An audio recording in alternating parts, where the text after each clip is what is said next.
इसको किस्मत कहिए, मुकद्दर कहिए। बीच बीच में जब कभी रेल के कोई बड़े प्रोग्राम हुए तो कहीं ना कहीं मेरी खुशकिस्मती रही है कि उनके साथ मुझे जुड़ने का मौका मिला। पहली बार जब अनंतनाग रेल स्टेशन का इनॉग्रेशन हुआ उसमें, जब बानिहाल रेल टनल खुला उसमें, और मेरी शायद पहली हुकूमत का आखिरी प्रोग्राम ठीक इसी जगह आपके साथ 2014 में। और इत्तेफाक की बात यह है वज़ीर आज़म साहब कि उस प्रोग्राम में 4 लोग शामिल थे, 4 आज भी इस स्टेज पे आपके साथ बैठे हैं। आप उस वक्त पहली मर्तबा वज़ीर आज़म बने थे, इलेक्शन के ठीक बाद आप यहाँ आए और आपने माता की कृपा से यहाँ कटरा रेलवे स्टेशन का इनॉग्रेशन किया। उसके बाद लगातार 3 बार इलेक्शन जीत के आप वज़ीर आज़म इस मुल्क के बने रहे। आपके साथ आपके MOS PMO doctor Jitendra Singh साहब, वो भी उस प्रोग्राम में मौजूद थे। यहाँ तक कि हमारे माननीय लेफ्टिनेंट गवर्नर साहब मनोज सिन्हा साहब उस वक्त MOS रेलवेज की जिम्मेदारी संभाले हुए थे जब यहाँ कटरा रेलवे स्टेशन का इनॉग्रेशन हुआ। और खुद मैं वज़ीर आला के तौर पे मनोज सिन्हा साहब की अगर आप देखें तो माता की कृपा से प्रमोशन हुआ, मेरी अगर आप माने तो थोड़ा सा डिमोशन हुआ। मैं रियासत का वज़ीर आला था, अब UT का वज़ीर आला हूँ, लेकिन मान के चल रहा हूँ कि इसको दुरुस्त होने में अब ज़्यादा देर नहीं लगेगा और आप ही के हाथों जो है दोबारा जम्मू कश्मीर को जो है रियासत का दर्जा हासिल होगा।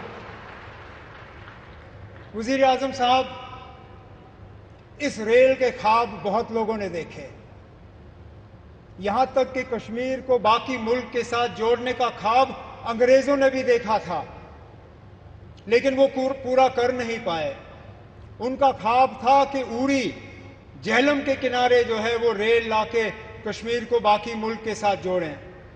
लेकिन आज जो अंग्रेज पूरा नहीं कर पाए वो आपके हाथों पूरा हुआ और जम्मू कश्मीर, कश्मीर की वादी को बाकी मुल्क के साथ जोड़ दिया गया। इस मौके पे मुझसे बहुत बड़ी भूल होगी अगर मैं पूर्व प्रधानमंत्री जनाब अटल बिहारी वाजपेयी साहब का इस मौके पे शुक्रिया ना करूं, क्योंकि ये प्रोजेक्ट जरूर 1983-84 में इसका संगे बुनियाद रखा गया। और मैंने पिछले दिनों मीडिया को हंसते हुए कहा कि जब ये प्रोजेक्ट शुरू हुआ मैं 8वीं क्लास का बच्चा था। आज मेरी उम्र 55 हो गई है, मेरे बच्चे भी कॉलेज पार कर गए हैं, अब जाके ये प्रोजेक्ट मुकम्मल हुआ। और ये तब हुआ जबकि वाजपेयी साहब ने इसको प्रोजेक्ट ऑफ नेशनल इंपॉर्टेंस का दर्जा देके इसमें बजट में जो है प्रावधान करके ये प्रोजेक्ट आज मुकम्मल हुआ। इस प्रोजेक्ट से जम्मू कश्मीर को भरपूर फायदा होगा, लोगों का आना जाना रहेगा, टूरिज्म से इसको फायदा होगा, यहाँ के रहने वालों को फायदा होगा। जैसे मैं आपको अभी कह रहा था, यहाँ बारिश पड़ते ही जब हाईवे बंद हो जाता है तो जहाज वाले हमें लूटना शुरू कर जाते हैं। जो 5,000 की टिकट होती है वो अचानक घंटों के अंदर 20,000 की टिकट हो जाती है।